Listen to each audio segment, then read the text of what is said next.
Hey guys, how's it going? It's Clarice with that Dumb Movie Show and Doug Liman's American Made, or should I say Tom Cruise's American Made, because it's the new Tom Cruise film. I want to preface everything here by saying that I'm a big Tom Cruise fan. Like, I get it.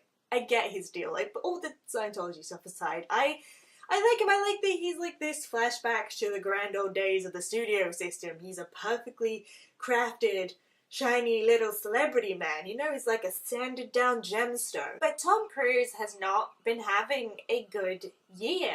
I didn't enjoy The Mummy at all, and unfortunately I was not a fan of American Made either. And it's not just that these movies are bad, but they're bad for Tom Cruise. They're a bad fit for him. The Mummy had this weird, unbalanced tone that was trying both to be the 1999 version, which was all rollicking good fun, but also was making jokes about airstrikes, while American Made is just this very juvenile, sons out, guns out take on Wolf of Wall Street, which not a good combination. And Tom Cruise is doing something slightly unusual for him as an actor here because he's playing a real life person, Barry Seal, who in the 70s and 80s he was an airline pilot who started smuggling things across the border, was then recruited by the DEA to do some surveillance work in South America, then started drug smuggling for Pablo Escobar and his friends, was then recruited by the CIA to help rebels across the border, and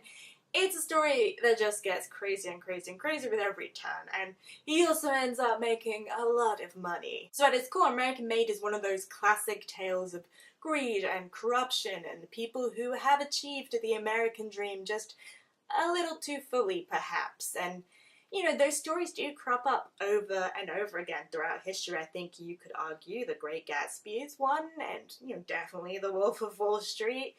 And I think the appeal of those stories is that they can be used to say a lot about what it means to be American and what the American dream signifies, and also they have this inbuilt rise and fall to them, so there's already some darkness there. But American Made is so disappointing because it doesn't take advantage of any of that. Like, there's no insight, no self-examination, because the film is a lot more satisfied just to be very like, yeehaw, America, let's go get them commies, enemies of democracy, and it just doesn't acknowledge the great irony that Barry Seal saw himself as defending America's freedoms, and yet he was killing its children by allowing the drug trade to flourish. And, you know, we are talking about the Reagan era, just say no, the war on drugs, and, you know, it was an era of very high drug deaths. All this movie is interested in, though, is that he has cool planes and wacky adventures and briefcases full of money, and he bangs girls in the cockpit, even though that is incredibly dangerous, and he definitely would have crashed. And I don't know whether it has something to do with the fact that it is Tom Cruise. Maybe his star image is so perfected at this point that he's beyond playing anybody that flawed. You know, maybe that's why it just doesn't explore the fact you have to be slightly psychopathic to double cross the CIA, and instead presents just an image of a very bland American hero. And as much as I'm not a fan of obsessively comparing movies with each other, I do think it is interesting to look at what American Made is doing versus what another film of that archetype would be doing. Like, for example, I did think a lot about Wolf of Wall Street and how Martin Scorsese and Leonardo DiCaprio dealt with the character of Jordan Belfort, and how, you know, they expressed all the kind of appeal of that lifestyle and all the highs and the glamour of it all, but you really saw the darker aspect as well. Like, you saw his cruelty and his impulsiveness behind all the charm. But Barry Seal is so squeaky clean in this movie, because it's Tom Cruise, of course. The actress who plays his wife in this movie is in her early 30s and does kind of look like his daughter at some points.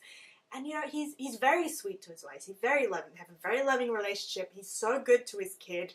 And all around, he's just, you know, he's such an awesome, sweet and cool guy who just happens to hang out with Pablo Escobar at the weekends. So yeah, I can only really describe American Made as just kind of juvenile, and I think you can see that in the editing even, because it's very choppily edited. The whole film is kind of all over the place, and there's even a cartoon sequence with cartoon American eagles and cartoon communist bears, and it's a little bit much. So yeah, I wouldn't recommend it personally. I just didn't think it was a very interesting film.